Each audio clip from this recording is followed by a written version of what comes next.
पहले उठाने वाले असदुद्दीन ओवैसी से भी हमने बात की है। मुस्कान से मुलाकात पर ओवैसी ने क्या कहा, यह भी आपको दिखाएंगे। इसके साथ ही इस विवाद से जुड़े सारे पक्ष भी आज TV9 भारतवर्ष के साथ एक एक करके जुड़ेंगे, उनसे आपका तारुफ कराएं। उससे पहले अहम खबर जो है वो आपके सामने रख दें। TV9 भारतवर्ष पर हिजाब गर्ल मुस्कान ने एक्सक्लूसिव बातचीत में क्या कहा है, ये सुनिए।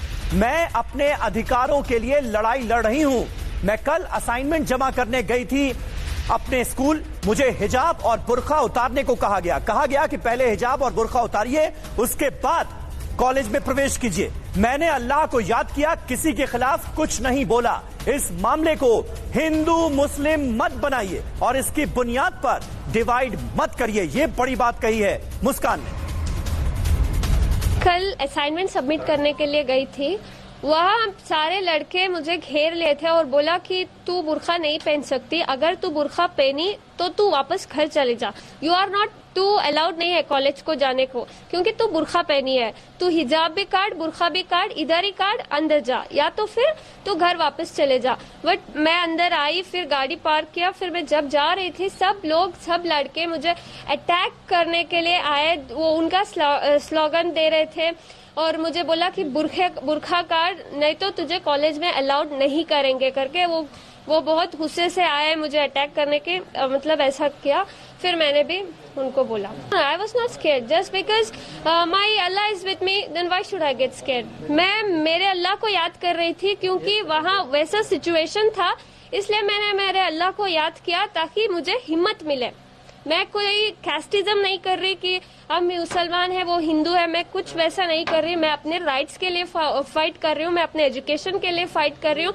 इधर स्टेटस डाल के हिंदू मुसलमान के बीच में लड़ाई मत करो। आई रिक्वेस्ट सबको कि कुछ भी उल्टा सीधा स्टेटस मत डालो। मैं अपने एजुकेशन के लिए फाइट कर रही हूँ, दैट्स इट। तो देखिए मुस्कान ये बड़ी बात करती हुई नजर आ रही हैं कि मैं तो अपने एजुकेशन के राइट के लिए लड़ाई लड़ रही हूं, लेकिन इस मामले को हिंदू मुसलमान का रंग मत दो, इसकी बुनियाद पर डिवाइड मत करो। ये बड़ी बात कही है मुस्कान ने। हमारे साथ इस वक्त तमाम खास मेहमान मौजूद हैं, उनसे आपका तारुफ करा दें। निघत अब्बास हमारे साथ मौजूद हैं, भारतीय जनता पार्टी की नेता हैं, प्रवक्ता हैं। सुबूही खान हमारे साथ मौजूद हैं, राजनीतिक विश्लेषक हैं। ताहिरा हसन जानी मानी सोशल एक्टिविस्ट हैं, वो भी हमारे साथ जुड़ रही हैं। और जस्टिस जकीउल्लाह खान साहब बतौर संविधान विशेषज्ञ मेरे साथ स्टूडियो में मौजूद हैं।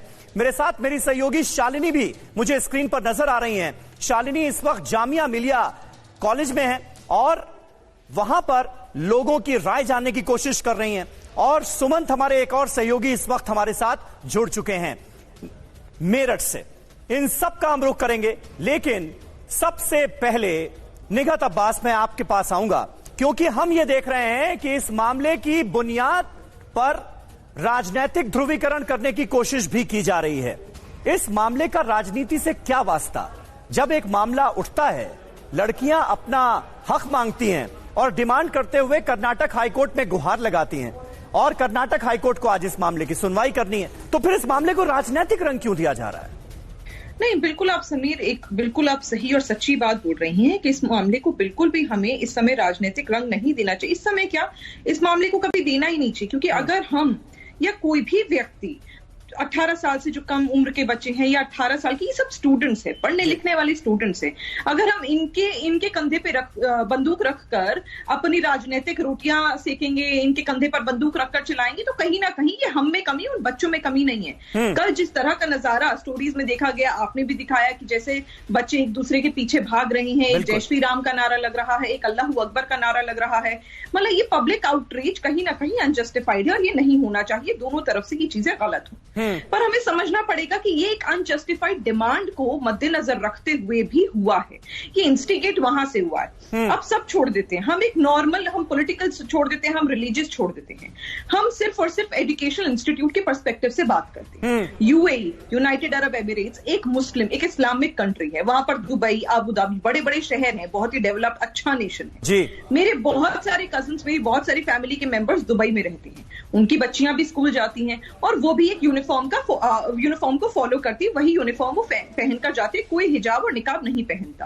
अब हमने अगर हम नहीं, तो यही तो बात हो रही है ना निगत, कि लड़कियां क्या पहने क्या ना पहने, ये चूज करना उनका राइट है ना। यही तो देखिए, अगर आप बीजेपी की तरफ से बोल रही हैं, अगर आप बीजेपी की तरफ से बोल रही हैं, तो कांग्रेस पार्टी की दलील ये है कि भाई अगर कोई लड़की हिजाब पहनकर जा रही है तो हिजाब उस लड़की की एजुकेशन में रोड़ा नहीं बनाया जा सकता और इसकी बुनियाद पर उसे कॉलेज से बाहर नहीं किया जा सकता। 10 सेकंड दीजिए मुझे, 10 सेकंड दीजिए, मैं आपकी बात को बिल्कुल अपनी बात जल्दी से निकल। जी सिंपल सी बात है कि स्कूल में यूनिफॉर्म क्यों पहनी जाती है, ताकि बच्चों के बीच में समानता आए। बिल्कुल, uniformity is equal to equality, uniformity is equal to equality, ताकि गरीब अमीर जाति धर्म का भेदभाव ना आए, कोई एक दूसरे से कमजोर या ताकतवर ना समझे।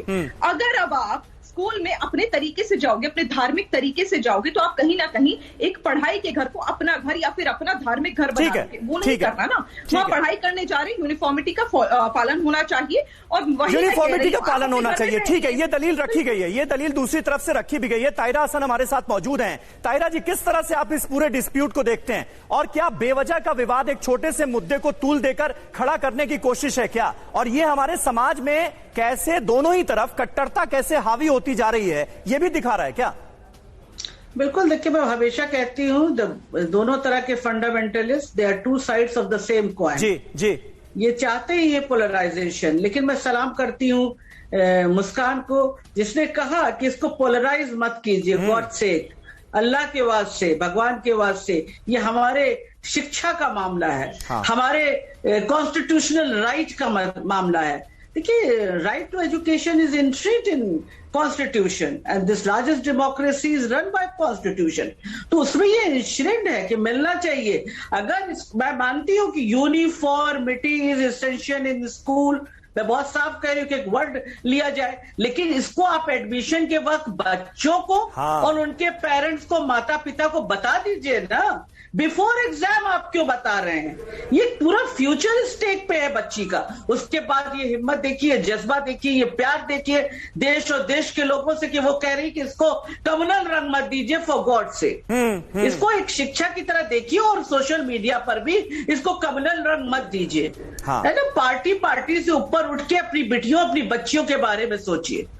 तो मुझे लगता है कि यहां पे इस बात को देखना चाहिए कि आखिर स्कूल ने पहले क्यों नहीं रखा। वो ये भी कह रही है कि जब वहां पे, और ये इतने नौजवान लड़के, ये कहां से ये इनके अंदर इतना जहर पिला दिया गया कि ये वहां चिल्लाते एक लड़की को दौड़ा रहे हैं। ये तो हमारी सभ्यता नहीं है। नहीं, और सबसे ज्यादा दुर्भाग्यपूर्ण तो ये कि कॉलेज में ही, स्कूल में ही दो तरह के ग्रुप बन गए और दो ग्रुप एक दूसरे के खिलाफ हो गए। ऐसी तस्वीर इससे पहले हमने किसी कॉलेज या स्कूल के अंदर तो नहीं देखी थी, और हम सब ये मानेंगे कि इस तरह के विवादों से स्कूल और कॉलेजों को परे होना चाहिए। लेकिन इस बीच हिजाब विवाद पर टीवी9 भारतवर्ष से असदुद्दीन ओवैसी ने क्या कहा है, वो जरा आपको बता दें। वो ये कह रहे हैं कि इस मामले में ध्रुवीकरण नहीं होना चाहिए, हिजाब विवाद हेट पॉलिटिक्स की मिसाल है, ये वो कह रहे हैं। मैंने धर्म नहीं, लड़की के हौसले को सलाम किया है। अगर लड़की का नाम लक्ष्मी होता तो भी असदुद्दीन ओवैसी उसकी तारीफ करता। हिजाब पहनने से किसी को तकलीफ नहीं होनी चाहिए, ये कहा है असदुद्दीन ओवैसी ने। हमने कहा कि उस लड़की को, उसके हौसले को, उसके अज़म को हम सलाम करते हैं, और अगर वो लड़की का नाम लक्ष्मी होता तब भी ओवैसी उसकी तारीफ करता और उसकी ताईद में खड़ा हो जाता। ये कौन से लोग हैं जो एक लड़की के अतराफ में 15-20 जमा हो जाते हैं और उसके एक गुंडों की तरह गुंडागर्दी करना चाहते हैं? और उस लड़की ने जो प्रोटेस्ट किया उसका हक है, उसकी बहादुरी को सलाम करना, उसके माँ बाप ने जो तरबियत दी उसको सलाम करना। तो इसमें ध्रुवीकरण या इसमें किसी समाज के खिलाफ कहां बोल रहे हैं? ये बिल्कुल गलत है। भारत के संविधान में इक्वालिटी की जब बात आती है, वो सब्सटैंटिव इक्वालिटी की बात आती है। तीसरी बात आप समझिए कि आप स्कूल में हिजाब पहनने वाले बच्चियों को कॉलेज में अलग क्लास में बिठाएंगे, ये डिस्क्रिमिनेशन है ही नहीं है। ये डिस्क्रिमिनेशन नहीं होगा। अगर सब मिलकर बैठेंगे तो तकलीफ क्या होगी? ये देखिए, ये हिजाब से ज्यादा ये एक हेट पॉलिटिक्स जो की जा रही है देश में, उसकी एक बेहतरीन मिसाल आपके सामने आ रही है। अब ये बताइए कि जो लोग शॉल पहनकर आ रहे हैं, वो अचानक इनको शॉल कौन दे रहा है भाई? अगर मेरे घर से मेरी बेटी जाती है स्कूल कॉलेज को, तो निकाब, हिजाब या चादर पहन के जाएगी। इनको शॉल कौन दे रहा है भैया? इनको शॉल कौन दे रहा है? आप स्कूल के उस फ्लैग पोल पर चढ़कर जहां पे भारत का तिरंगा लहराता था, आपने वहां पर दूसरा झंडा लगा दिया। इनको कौन रेडिकलाइज कर रहा है? यही बात हमने पार्लियामेंट में कही थी कि जो इनको रेडिकलाइज कर रहे हैं उन पर नजर रखिए, और मिनिस्ट्री ऑफ होम अफेयर्स के इंटरनल सिक्योरिटी डिपार्टमेंट में हर रिलीजन के काउंटर रेडिकलाइजेशन सेल को खोलिए। वो सरकार नहीं करना चाह रही है। कर्नाटक की सरकार इतने दिन से खामोश क्यों बैठी थी? कर्नाटक हाई कोर्ट में जो पिटिशनर हैं, जो ये कह रहे हैं कि उनको बेटी को हिजाब पहनने की इजाजत दी जाए, उस वकील ने खड़े होकर कल कोर्ट में कहा, जो लाइव लॉ वेबसाइट ने रिपोर्ट किया, कि उस वकील को मैं सलाम करता हूं, जो हमारे हिंदू भाई हैं। उन्होंने कहा कि मैं ब्राह्मण समाज से आता हूं और मेरा बेटा टीका लगाकर स्कूल को जाता है। ये हम बात कर रहे हैं आपसे, इसको देश को समझने की जरूरत है।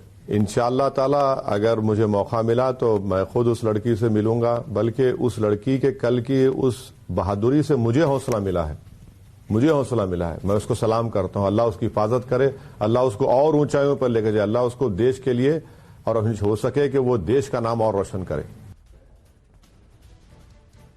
और देखिए, इस वक्त हमारे साथ तमाम सहयोगी भी मौजूद हैं। असदुद्दीन ओवैसी की बात आपने सुनी, मुस्कान के हौसले को वो सलाम करते हुए नजर आ रहे हैं। अखिलेश तिवारी भी मेरे साथ इस वक्त मौजूद हैं मुंबई से। अखिलेश, ये बताइए कि मुंबई में जो तमाम छात्राएं हैं उनका क्या रुख है? इस पूरे विवाद को वो किस तरह से देख रही हैं? क्योंकि यहां पर हिजाब पहनने वाली कुछ छात्राओं ने अदालत में इस मामले को उठाया है और कहा है कि वो हिजाब पहने या ना पहने, ये उनकी एजुकेशन की राह में बाधा नहीं बनना चाहिए।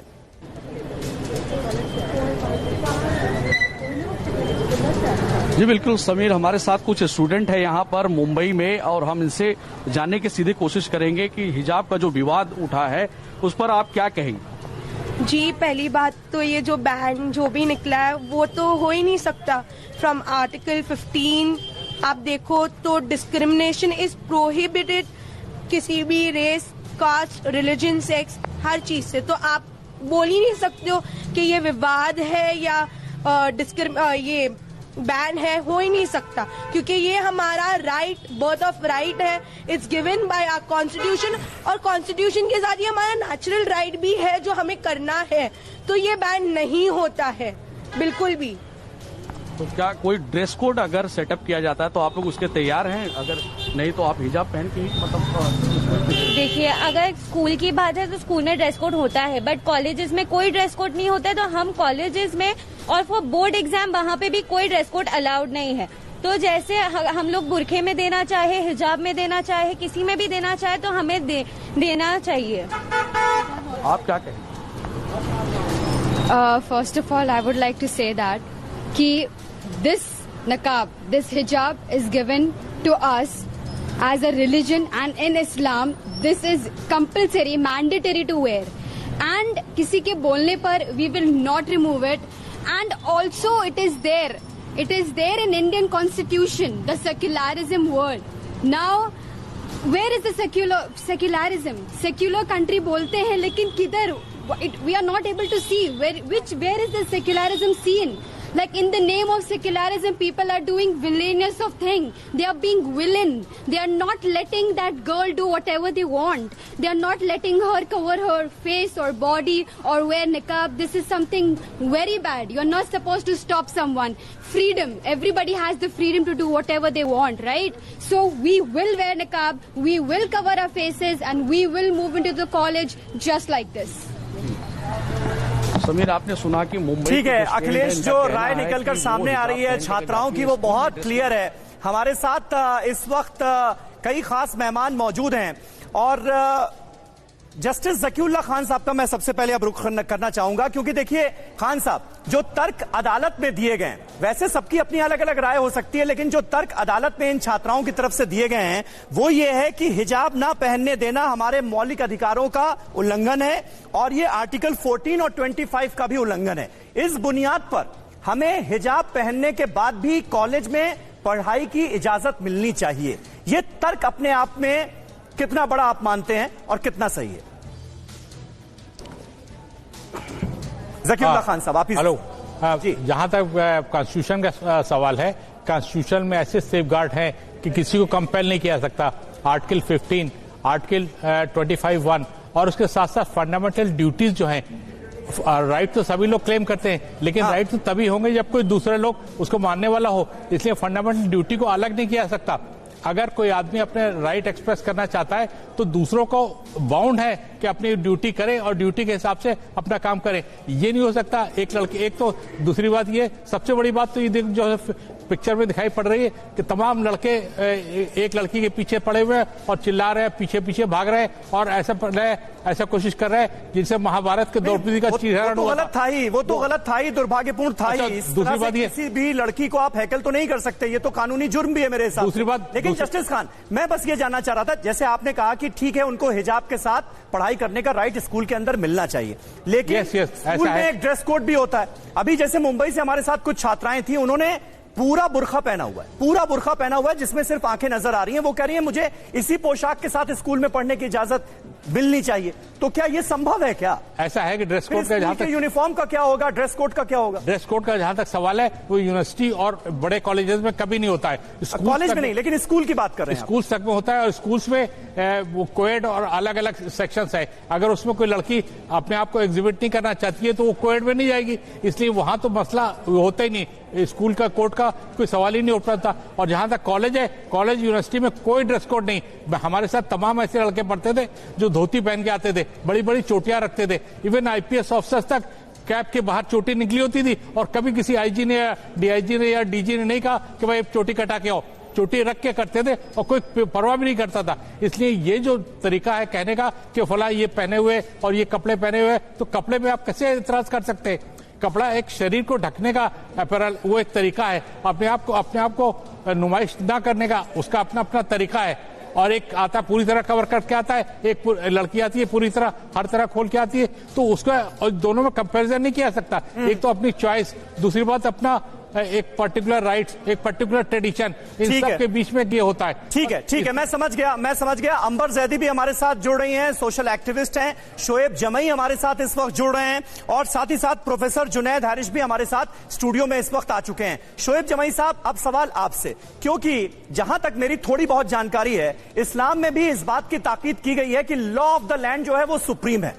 अब यहां पर दलील दी जा रही है कि कर्नाटक जो एजुकेशन एक्ट है 1983, उसमें इस बात का प्रावधान है कि स्कूलों के अंदर यूनिफॉर्मिटी होनी चाहिए ताकि सारे जो स्टूडेंट्स हैं, छात्राएं हैं, वो एक से नजर आए।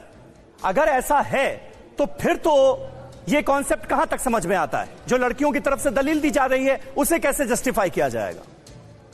समीर जी, यहां हमारे जितने रेस्पेक्टेड महिला पैनलिस्ट और एक्टिविस्ट बैठी हैं, इनके साथ हमारी डिबेट बहुत सारे मामलों में, ट्रिपल तलाक से लेकर कई मामलों में होती रही है। मुझे ऑडियो और अक्सर जो है हमने रेस्पेक्ट भी किया है, बहुत सारी बातों पे जवाब दिया है, पर आज जो एक्टिविस्ट यहाँ बैठी हैं, मैं इन्हीं से कुछ चीजें यहाँ से पूछना भी चाहूंगा और अपनी बात रखूं। पहली बात तो आपको एक बात स्पेसिफाई कर दूं कि ये जितने विवाद शुरू हुए हैं हिजाब को लेकर, ये पीयूसी, प्री यूनिवर्सिटी लेवल के जो कॉलेज है कर्नाटका में, उसके लिए शुरू हुए। स्कूल का लेवल जो हो 10th तक उसकी लड़कियां नहीं है, ये 11th 12th तो उसको पीयूसी माना जाता है। और पीयूसी में कोई ड्रेस कोड स्पेसिफिक कर्नाटका में नहीं है, 10th तक है, 11th और 12th में पीयूसी लेवल में नहीं है, ये जस्टिस आपको भी पता है, ठीक है। तो यहाँ ड्रेस कोड नहीं है। और चूंकि मैं खुद बैंगलोर यूनिवर्सिटी से ग्रेजुएशन हमने किया, तो मैं जानता हूं, मैं 5 साल रहा हूं कर्नाटका में, बैंगलोर के अंदर। दूसरी बात कि आज सबसे ये पूछना है कि आज तय करना पड़ेगा, ये डिसाइड करना पड़ेगा कि हम सब उस लड़की के साथ खड़े हैं जिसको हैकल किया गया, जो कि अकेली आई थी, या उन गुंडा एलिमेंट जैसे दिखने वाले जो लड़के हैं जो उनको हैक कर रहे हैं, जो एक हैरेसमेंट, एक क्रिमिनल ऑफेंस है, वो कर रहे हैं, उनके साथ खड़े हैं। तो ये तय करना पड़ेगा। उनके साथ कौन खड़ा है? आज ये बारी है। ऐसे लड़के जो उस लड़की को हैकल करते हुए साफ तौर पर वीडियो में नजर आ रहे हैं, परेशान करते हुए नजर आ रहे हैं, उनके साथ तो कोई नहीं खड़ा है। नहीं, एग्जैक्टली। और वो तो क्रिमिनल एक्ट है, उसके ऊपर केस दर्ज होना चाहिए। और ये एक बहुत बड़ा, हमें तो कंडेम क्या, हमें तो मुझे लगता है कि ये कोई भी सेन व्यक्ति, समझदार व्यक्ति जो है उस लड़की के साथ, उस शेरनी बच्ची के साथ खड़ा होगा, उन गुंडा लड़कों के साथ नहीं खड़ा होगा। पॉइंट नंबर 2 कि ये जब शुरुआत हुई पूरे अभी जितने सेशन चल रहे हैं 11-12 के, पूरे साल भर से आप वही हिजाब वही नकाब पहन के आ रही हैं लड़कियां। अचानक से यहाँ से महीने भर पहले किसी टीचर को या मैनेजमेंट को लगता है कि अब इन लड़कियों को नहीं आने देंगे, आपने उसके मुंह पर स्कूल का दरवाजा बंद कर दिया, अब नहीं जाओगे। ठीक है, अब शुरुआत किससे हुई कि उन लड़कियों और मैनेजमेंट के बीच में ये कंट्रोवर्सी है। यानी एक पक्ष स्कूल का मैनेजमेंट, कॉलेज का मैनेजमेंट है और एक पक्ष लड़की है जो हिजाब पहन रही। तो ये अगर वहीं तक सीमित रहती तो मुझे लगता है कि अब तक मामला हल हो जाता। लेकिन मैं ये नहीं समझ पा रहा हूं कि ये जो लड़के जो पटका डाल के आए हैं और वो उनके मुखालिफ में जो लड़कियां पटका डाल, उनका क्या विरोध है और उनको किसने पटका डालवा करके ये पूरा एक प्रायोजित और षड्यंत्र तरीके से जो ऑलरेडी जो एक्ट है कर्नाटक में, जो एजुकेशन एक्ट है, उसमें ये प्रावधान था। सुनिए ना शोएब भाई सुन ली ना, मैंने बोल दिया। सुनिए जो एक्ट था उसमें प्रावधान था। अब 8-10 दिन पहले ये तय किया जाता है कि एक्ट में जो प्रावधान है उन्हें लागू भी किया जाएगा। जब लागू हो गया तो फिर तो वो स्कूल का कायदा हो गया ना। समीर जी आपको वो हर किसी को फॉलो करना चाहिए। अब उसमें क्या हो रहा है कि जब सुनिए जब छात्राएं हिजाब पहन के जा रही हैं तो दूसरा पक्ष कह रहा है ठीक है जी हम तो भगवा गमछा ओढ़ के आएंगे, तो फिर उनको कैसे रोका जाए? तो एक अजीब तरह का क्योस क्रिएट हो जाएगा ना इसमें स्कूल के अंदर। अभी हमारे साथ पूर्व जस्टिस साहब हैं, मैंने इनके सामने ही कहा था कि 1983 का जो एक्ट था वो क्लास 10 यानी स्कूल के लिए था, कर्नाटका के पीयूसी लेवल के लिए नहीं है। 2015 का हाईकोर्ट का भी ऑर्डर है, उसमें ड्रेस कोड की कोई बात ही नहीं है और खारिज नहीं। 10+2 तक तो होगा ना, 10+2 तक तो होगा ना ड्रेस कोड। 10+2 को ही पीयूसी कहते हैं, प्री यूनिवर्सिटी कॉलेज। 11-12 को ही वहाँ पीयूसी कहते हैं। अब वो कॉलेज के ये दाखिले में आ गया तो 1983 का एक्ट वहाँ पे लागू नहीं होगा। अगर मैं गलत कह रहा हूँ तो कानून के जानकार बैठे वो मुझे काट सकते हैं। दूसरी बात कि विरोध तो मैनेजमेंट और स्टूडेंट के बीच में है ना। ये तीसरा पक्ष, उनको कौन षड्यंत्र के तहत वहां पे हैकल करने के लिए, प्रोटेस्ट करने के लिए, ये तो है ही है। यही तीसरा पक्ष, एक मिनट, यही तीसरा पक्ष और चौथा पक्ष कौन है? यही तो बात है। और कर्नाटक हाईकोर्ट ने कहा है इस बात का जिक्र किया कि कुछ शरारती तत्व बीच में है, इसमें कुछ शरारती तत्व ऐसा लगता है कि इसे हवा दे रहे हैं। ये कल कहा था कर्नाटक प्रायोजित तरीके से है, माहौल खराब करने के। मैं आता हूं, और भी खास मेहमान हमारे साथ हैं। इस बीच अपने दर्शकों को बता दें कि हिजाब विवाद पर प्रियंका गांधी से TV9 भारतवर्ष ने किया सवाल। TV9 ने प्रियंका से पूछा क्लास के संदर्भ में बिकनी की बात क्यों? TV9 भारतवर्ष के सवाल पर भड़क गई प्रियंका गांधी। किसी को भी महिला का पहनावा तय करने का हक नहीं है, ये कहा है प्रियंका गांधी ने। कोई ये तय नहीं कर सकता कि महिलाएं क्या पहने क्या नहीं, ये कहा था प्रियंका गांधी ने। और हमारे सवाल के जवाब में उनका रिएक्शन अब देखिए।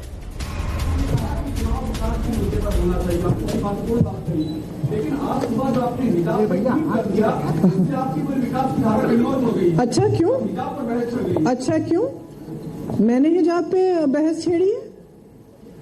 देखिए, एक महिला का अधिकार है, वो बिकिनी पहनना चाहे, वो हिजाब पहनना चाहे, वो घूंघट लगाना चाहे, वह साड़ी पहनना चाहे, वह जीन्स पहनना चाहे। इसमें कोई राजनीति की बात नहीं और ना होनी चाहिए। हाँ, आप देखिए आप गोलमोल करके कुछ भी कह सकते हैं। किसी का अधिकार नहीं है कि वो एक महिला को कहे कि तुम ये पहनो। आपको मैं कह रही हूँ वो स्कार्फ उतारो अपना। आप कहाँ भी जहां भी हो, मुझे क्या अधिकार है आपको ये कहने का? नहीं है, सिंपल। और अभिषेक उपाध्याय हमारे सहयोगी इस वक्त लखनऊ से हमारे साथ जुड़ रहे हैं, जो प्रियंका गांधी से सवाल कर रहे थे। अभिषेक, कुल मिलाकर कांग्रेस पार्टी की तरफ से प्रियंका गांधी इस मसले पर क्या स्टैंड लेती हुई नजर आई आपको? देखिए, हमने प्रेस कॉन्फ्रेंस थी आज प्रियंका गांधी की, समीर यहाँ पर, और ये प्रेस कॉन्फ्रेंस थी कांग्रेस के घोषणा पत्र को लेकर के। बिल्कुल। तो हमने उनसे ये सवाल किया, उन्होंने चूंकि ये कहा था कि विकास की बात होनी चाहिए, तो हमने कहा लेकिन आपने जो हिजाब पे ट्वीट कर दिया उससे तो पूरा मसला ही दूसरी ओर चला गया है। तो उन्होंने कहा कि नहीं, वो तो मैंने इसलिए कहा है कि लड़कियों का अधिकार है वो बिकनी पहने, हिजाब पहने। पर मैंने उनसे काउंटर किया कि लेकिन ये तो इस शैक्षिक संस्थान की बात हो रही है, स्कूल कॉलेज की बात हो रही है, ये स्कूल कॉलेज में पहनावे की बात हो रही है, वहां पर आखिर ये बिकनी और हिजाब का मुद्दा कहां से आ गया है? दो अलग अलग मुद्दे एक साथ कैसे हो गए? तो इस पर उन्होंने फिर काउंटर किया कि नहीं, फिर आपने जो स्कार्फ पहना कि आप स्कार्फ उतार देंगे। तो मैंने फिर वहीं पर उनको ये काउंटर किया कि देखिए, ये प्रेस कॉन्फ्रेंस में पहना हुआ स्कार्फ है, ये स्कार्फ किसी क्लासरूम में नहीं पहना हुआ है और बाकी लोग ने पहना हुआ, चूंकि प्रेस कॉन्फ्रेंस है, यहाँ का कोई यूनिफॉर्म कोड नहीं है, यहाँ का कोई ड्रेस कोड नहीं है। तो वो इस बात में लगातार जोर देती रही कि नहीं, ये महिला का अधिकार है। और वो जो महिला का अधिकार वाली बात कर रही है, पहनी क्या, महिला का अधिकार क्या है पहनने का, इससे किसी को कोई नाइतफाकी नहीं है। ये एक सत्य भी है कि महिला का अधिकार है, लेकिन वो जगह, हमारा सवाल ये था कि जगह क्लासरूम की बात हो रही है, क्लासरूम में आखिरकार ये जो आपने उदाहरण दिया है बिकनी का, घूंघट का, हिजाब का, ये क्लासरूम में कैसे सूट करता है, वहां कैसे ये जेल करता है, इसी पर ये पूरा सवाल जवाब था। ठीक है, अंबर जैदी हमारे साथ मौजूद हैं। अंबर, यूनिफॉर्मिटी का जिक्र बार बार हो रहा है, लेकिन दूसरी तरफ से यह दलील दी जा रही है, और खासतौर पर क्योंकि प्रियंका गांधी का जिक्र हुआ तो राहुल गांधी ने भी ट्वीट किया था इस मसले पर। उन्होंने ये कहा था कि भाई मां सरस्वती जो है वो किसी में भेद नहीं करती, और हिजाब को एक लड़की जो एजुकेशन हासिल करना चाहती है उसकी राह का रोड़ा नहीं बनाया जा सकता। एक तरफ वो तर्क है और दूसरी तरफ ये तर्क है। देखिए, मुझे लगता है कि जब हम स्कूल कॉलेज जाते हैं तो हम वहाँ पर हिंदू मुसलमान सिख ईसाई बनकर या अमीर गरीब बनकर नहीं जाते हैं। यूनिफॉर्मिटी का मतलब ही ये होता है कि हम सब एक जैसे हैं और हम सब एक समान हैं। और जब हम अपने एजुकेशन इंस्टीट्यूशन में खुद हम धर्म लेकर जाते हैं तो वहाँ पर नफरत का अखाड़ा बनता है। सेक्युलरिज्म का जो हवाला देते हैं, सेक्युलरिज्म का मतलब ये नहीं कि आप सारे धर्मों को एक साथ लेकर जाएं और सबको कहें कि आप अपना अपना धर्म लेकर आ जाइए। हम, क्योंकि ये देश सेक्युलर है, सेक्युलरिज्म का मतलब होता है धर्म जात से ऊपर। तो जो लोग ये बात कहते हैं कि आप अपना अपना धर्म एक्सप्रेस कीजिए तो आप सेक्युलर है, तो ये नहीं होता। आप सेक्युलरिज्म को, आप एजुकेशन इंस्टीट्यूशन में यूनिफॉर्मिटी की बात होती है, तो यूनिफॉर्मिटी जब हम स्टूडेंट लाइफ में नहीं लेके आ पाएंगे तो फिर हम जो आगे जाकर हम जब प्रैक्टिकल लाइफ में जाते हैं, एक बेहतर इंसान बनने के लिए काम करते हैं, अलग अलग फील्ड में जाते हैं, तो हम किस तरह के इंसान और किस तरह का माइंडसेट लेके जाएंगे। और पहली बात ये कि कुरान का सबसे पहले देखिए, आप बोल रहे थे, मैंने किसी के बीच में नहीं बोला है, तो आप मुझे बोलने दीजिए शोएब जमाई साहब। देखिए, कुरान की सबसे पहली आयत का सबसे पहला वर्ड है इकरा। इकरा का मतलब है कि आप इल्म हासिल करो। जो कुरान की सबसे पहली आयत है जिसमें सबसे पहले सबसे ज्यादा जोर दिया गया है इल्म हासिल करने पर। यहाँ पर उल्टा ही दिखाई दिया जा रहा है कि उनके पेरेंट्स की तरफ से भी ये कहा गया है कि अगर आप बुर्के के बिना नहीं जाओगे तो पढ़ने नहीं जाओगी, और पढ़ाई पे कोई फोर्स नहीं, कोई जोर नहीं है। और जिस तरह से इसका राजनीतिकरण हो रहा है, तो यहाँ पर महिला अधिकार का या पढ़ाई का मुद्दा तो लग ही नहीं रहा है। उनको कोर्ट जाना था, क्योंकि हमारे देश में 5 राज्यों में चुनाव है। कोर्ट में जाके उनको मदनी साहब ने 5 लाख का इनाम भी दे दिया, 5 लाख रुपए भी मिल गए, मीडिया में भी छाए हुए हैं, पॉलिटिसाइजेशन भी हो रहा है। मलाला ने भी ट्वीट कर दी, फवाद चौधरी का भी ट्वीट आ जाता है। जिस तरह से अंतर्राष्ट्रीय स्तर पर देश की छवि पे सवाल उठाया जा रहा है, उसको आप महिला अधिकार का मुद्दा बिल्कुल मत कहिएगा, क्योंकि इसका राजनीतिकरण हो चुका है, ये राजनीति हो रही है। रिस्पॉन्स प्रोफेसर जुनैद देंगे ना, बहुत देर से सुन रहे हैं सबको। प्रोफेसर जुनैद, क्या कहेंगे आप, किस तरह से अंबर जैदी जिन बातों का जिक्र कर रही हैं, ये छोटी छोटी बातों को मुद्दा बनाकर अगर इसे आगे बढ़ाया जा रहा है, तो क्या हम ये माने कि हमारे समाज में कट्टरता कम होने के बजाय और बढ़ रही है? क्या इसे इस तरह से भी देख सकते हैं क्या? बिल्कुल सही कहा आपने। मैं यही समझ सकता हूं कि कट्टरता बढ़ रही है, और लेकिन जरा इसे समझने की जरूरत है। जी, सवाल ये पैदा होता है कि हमारे कॉन्स्टिट्यूशन की जो समझ है, यहाँ पर चूंकि जज भी मौजूद हैं, इस वजह से मैं ये बात खासतौर से कहना चाहता हूँ, वो यहाँ पर सेकुलरिज्म का मतलब ये नहीं है कि धर्म से ऊपर उठकर, बल्कि सर्वधर्म सम्मान की बात होती है कि तमाम मजाहिब का एहतराम किया जाए, किसी भी धर्म को नीचा न समझा जाए। मैं समझता हूँ कि शायद ये अप्रोच है। दूसरी बात यह है कि जहाँ तक पहनावे का ताल्लुक है, जहाँ तक क्या आप ये कहना चाहते हैं कि सिख बच्चों को अब अगर वो चाहें तो सर के बाल रख करके स्कूल नहीं जा सकते हैं? क्या आप ये कह रहे हैं? जो चीज धर्म में अनिवार्य है, जो शुरू से बचपन से वो फॉलो करता चला आ रहा है, उस चीज पर पाबंदी मैं समझता हूं ये पूरे तौर पर ये संविधान का मजाक उड़ाने के तौर पर है, और उसका मिसयूज है एक तरीके से।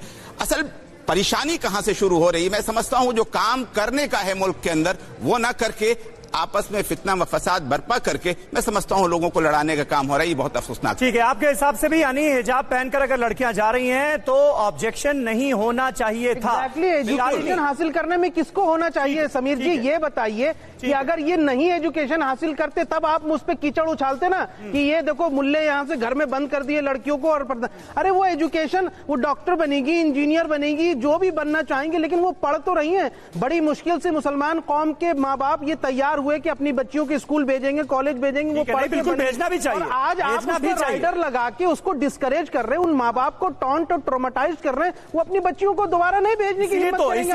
इसलिए तो अदालत इस मामले को सुन रही है ना प्रायोरिटी बेसिस पर, और अदालत फैसला करेगी फॉरवर्ड थिंकिंग लड़की को नोबेल पीस प्राइज इनको मिल चुका है। ठीक है शालिनी, उन लड़कियों के समर्थन में ठीक है महिलाओं की गर्दनें काटी जाती है, महिला यूसुफजई नहीं आती है, वहाँ पे चुप हो जाती है, तब उनकी फॉरवर्ड। ठीक है अंबर में आता हूँ। शालिनी हमारे साथ मौजूद है इस वक्त दिल्ली के जामिया इलाके से, जामिया नगर से। मुझे शालिनी बताइए, वहां पर आप जब छात्र छात्राओं से बात कर रही हैं तो उनका क्या रिएक्शन नजर आ रहा है इस पूरी खबर को लेकर? हमारे साथ छात्राएं हैं, उनके पेरेंट्स हैं और मुफ्ती साहब भी हैं। आपको बता दूं कि सभी लोग हैं, सबकी राय हम जानते हैं, खुद उनसे बात करेंगे। तो आप लोगों को क्या लगता है, जो विवाद पूरा चल रहा है हिजाब को लेकर, तो आप क्या उसको लेकर के आपको क्या लग रहा है कि क्लास में क्या हिजाब पहन के जा सकते हैं, नहीं जा सकते, क्या है? स्कूल्स में वैसे हिजाब अलाउड होना चाहिए। इट्स एक्चुअली अ हदीस दैट इफ अगर कुछ लोग, जैसे ज़्यादा कम्युनिटी है, इट्स अ बिग कम्युनिटी, अगर वहाँ पे ज़्यादा लोग नमाज पढ़ते हैं ना, तो जो थोड़े लोग वहाँ पे नमाज नहीं पढ़ते ना, तो वो जो वहाँ पे जो वबा या कुछ भी आने वाला होता है ना, तो उनको सबको सेव कर लेती है। लेकिन अगर ज़्यादा लोग नमाज नहीं पढ़ते, कुछ लोग नमाज पढ़ते हैं ना, तो इट एक्चुअली अफेक्ट्स एवरीबडी। तो this is actually happening everywhere that the most of the girls और most of the children are actually not doing what actually the religion is saying to them. If they will be सबसे जल्दी राय ले लीजिए शालिनी, जल्दी से, वक्त कम है। Nobody will going to be affected. आप लोग बताइए कि क्या आपको लगता है हिजाब को लेकर इतना विवाद क्यों छिड़ा हुआ है? इनसे पूछ लीजिए, मुझे नहीं। आप लोगों को क्या लगता है, क्लास में जब जाते हैं तो क्या हिजाब पहनकर पढ़ने जाना चाहिए, नहीं जाना चाहिए, क्या समझती हैं? जी, जब पढ़ने जाते हैं बच्चे तो अलाउ होना चाहिए हिजाब। क्यों अलाउ होना चाहिए? क्योंकि पढ़ाई पे इससे कोई फर्क थोड़ी ना पड़ता है। तो आपको लेकर क्या, आपको नहीं लगता है कि जब हर तरफ बात की जा रही है कि हिजाब को लेकर इतना विवाद जब छिड़ा हुआ है, तब आजकल आपको क्या लग रहा है? आपको लग रहा है कि ठीक है हिजाब पहन के जाने ठीक है शालिनी, मैं आता हूँ आपके पास। हमारे साथ इस वक्त कई खास मेहमान मौजूद हैं। सुबोही खान हमारे साथ मौजूद हैं। सुबोही, बहुत देर से आप सारी बातें सुन रही हैं। एक बात बार बार कही जा रही है कि राइट टू रिलीजन भी है हमारा, और अगर हम राइट टू रिलीजन अपना फॉलो कर रहे हैं तो उसके बेसिस पर हमारा राइट टू एजुकेशन तो नहीं खत्म किया जा सकता है ना। इस दलील को कैसे देखती हैं? आवाज नहीं आ रही आपकी, अनम्यूट कर लें उसको। अभी सुन पा रहे हैं मुझे? जी बिल्कुल आ रही है, बोलिए। जी समीर, देखिए सबसे पहले तो मैं ये बोलना चाहती हूँ कि ये रिलीजन का विषय ही नहीं है। हाँ। क्योंकि इस्लाम की सारी सोर्स कुरान शरीफ से आती है। कुरान शरीफ में कहीं भी बुर्के का या नकाब का जिक्र नहीं है, अपनी शर्मगाहों को कवर करने का जिक्र है। फिर भी for the sake of argument चलिए मान लें कि ये आपका राइट टू रिलीजन, आप इसको मान के प्रैक्टिस कर रहे हैं। हाँ। तो भी आपको ये समझना पड़ेगा कि अनुच्छेद 25 से अनुच्छेद 28 राइट टू रिलीजन देता है हमें अपना पंथ का पालन करने का, प्रचार करने का और प्रसार करने का अधिकार। हाँ। लेकिन उसके साथ कुछ सीमाएं हैं। Public order, morality, decency. आप किसी सार्वजनिक व्यवस्था को ध्वस्त करके अपना राइट टू रिलीजन एक्सरसाइज नहीं कर सकते। वो एक पर्सनल राइट है। मैं अपनी पर्सनल लाइफ में हिजाब कर सकती हूँ, लेकिन अगर मैं किसी पब्लिक प्लेस में जा रही हूँ तो जो वहां के नियम है, वहां के कायदे कानून है, वो मुझे मानने पड़ेंगे। अगर मैं कर्नाटका के स्कूल में एडमिशन ले रही हूँ तो कर्नाटका एजुकेशन एक्ट जो कहता है उस स्कूल की ड्रेस कोड के बारे में, वो मुझे मानना पड़ेगा। पंथ निरपेक्षता का ये मतलब होता है कि आपको एक मिनट। हाँ जी पंथ निरपेक्षता का ये मतलब होता है कि आपके रिलीजन के आधार पे आपके साथ भेदभाव नहीं होगा। आपको एडमिशन डेफिनेटली दूसरे बच्चों को नहीं, लेकिन अपने रिलीजन को प्रैक्टिस करने का अधिकार भी है ना। मैं सवाल ये इसलिए आपसे पूछ रहा हूं क्योंकि कर्नाटक हाईकोर्ट में जब कल इस मामले की सुनवाई हो रही थी तो ये दलील दी गई। वहां पर कहा गया कि कुरान शरीफ में 2 आयतों में हेड स्कार्फ का जिक्र है। हेड स्कार्फ यानी हिजाब ही तो हुआ। जी समीर, देखिए राइट टू रिलीजन एक पर्सनल राइट होता है। हाँ। मैं फिर दोहराऊंगी कि कोई भी फंडामेंटल राइट एब्सोल्यूट नहीं होता। आप पब्लिक ऑर्डर को तोड़ के अपना राइट यहाँ रिलीजन का मामला ही नहीं है। जब बता रहे हैं रिलीजन से ही जुड़ा हुआ है ना, रिलीजन का मामला कैसे नहीं? सुनिए, रिलीजन से ही जुड़ा हुआ है ना। बात कर रहे हैं, सुनिए, हिजाब रिलीजन से ही जुड़ा हुआ है। हिजाब रिलीजन से जुड़ा हुआ है ना, लेकिन कानून का पालन अगर ना करते तब तो यहाँ तो 1983 का एक्ट जो है क्लास 10वीं तक के लिए लागू है। और ये फैसला कर्नाटक हाईकोर्ट करेगा। सुमन लागू ही नहीं है। सुमन हमारे संवाददाता हमारे साथ बेरन से मौजूद है। सुमन एक मिनट सारे लोग एक साथ ना बोलें। सुमन हमारे साथ मौजूद है। सुमन के पास चलते हैं जल्दी से। मेरठ से क्या राय निकलकर सामने आ रही है? सुमन जल्दी से। जी जी जी समीर, देखिए हमारे साथ कुछ लड़कियां हैं जो स्कूल भी जाती हैं, कॉलेज भी जाती हैं। ये बताइए, कर्नाटक में जिस तरह से हिजाब को लेकर जो विवाद है, उस पर आप लोग क्या सोचती हैं? क्या आप मानती हैं कि हिजाब लगा के जाना उचित है या नहीं जाना? क्या सोचती हैं, क्या राय है आपकी? नहीं, हिजाब तो लगाना चाहिए, ये तो हमारे इस्लाम में भी, और हिजाब लगाना क्या गलत बात है? वो कौन सी गलत बात कह रही हैं? वो तो सही बोल रहे हैं। बताइए कि हिजाब से हमारी सेफ्टी होती है। मैंने बिना हिजाब के भी जाके देखा है कॉलेज में और हिजाब के भी जाके देखा। तो हिजाब से जितना मुझे प्रोटेक्शन मिला है उतना बिना हिजाब के नहीं मिला। तो आप क्या सोचती हैं, बताइए। जी, मैं हिजाब का सपोर्ट करती हूँ। हिजाब से जितना अच्छा मैं हिजाब के साथ फील करती हूँ, बिना हिजाब के फील नहीं करती। बाहर जब जाती हूँ मैं सेफ फील करती हूँ हिजाब के साथ। चलिए, आप स्कूल जाती हैं, जिस तरह से कर्नाटक में ये पूरा विवाद चल रहा है, क्या सोचती हैं आप इस पर, पूरे विवाद पे? जी, हिजाब से हमें प्रोटेक्शन मिलती है, सेफ्टी मिलती है। हमारे स्कूल कॉलेजों में हिजाब के ऊपर मना करते हैं। हम बिना हिजाब के स्कूल में तो सेफ है, पर बिना हिजाब के हम बाहर सेफ नहीं है स्कूल के। हम स्कूल में तो आ सकते हैं, पर बिना हिजाब के स्कूल के बाहर सेफ कैसे होए, हमें ये बताइए। हिजाब के ऊपर हिजाब बांधना, मेरा तो विचार ये है कि हिजाब हमें बांधना चाहिए। चलिए, आप क्या कहेंगे? It's all about safety purpose, है ना। अगर आपको हिजाब बांधना चाहिए वैसे तो, लेकिन आपकी मर्जी है, क्योंकि हम फ्रीडम नेशन में रहते हैं। आपकी मर्जी, आप हिजाब बांधे नहीं बांधे, लेकिन आपको बांधना चाहिए हिजाब। एंड जितनी मेरे को लगता है कि इतनी कंट्रोवर्सी हो रही है इस बात पे, लेकिन इतनी होनी नहीं चाहिए, क्योंकि हम फ्रीडम। ठीक है सुमन, चलिए बहुत बहुत शुक्रिया, और अपने तमाम खास मेहमानों का बहुत बहुत शुक्रिया अदा करना चाहेंगे। वक्त हमारे पास इतना ही था, इसलिए इस चर्चा को यहीं पर खत्म करना पड़ेगा। लेकिन कर्नाटक हाईकोर्ट में सुनवाई शुरू हो गई है। इस मामले की सुनवाई आज कर्नाटक हाईकोर्ट में होनी थी। आज दूसरा दिन है सुनवाई का, कल भी सुनवाई हुई थी। आज हिजाब विवाद पर कर्नाटक हाईकोर्ट में सुनवाई शुरू हो गई है और उम्मीद कर सकते हैं कि थोड़ी देर में इसे लेकर फैसला अदालत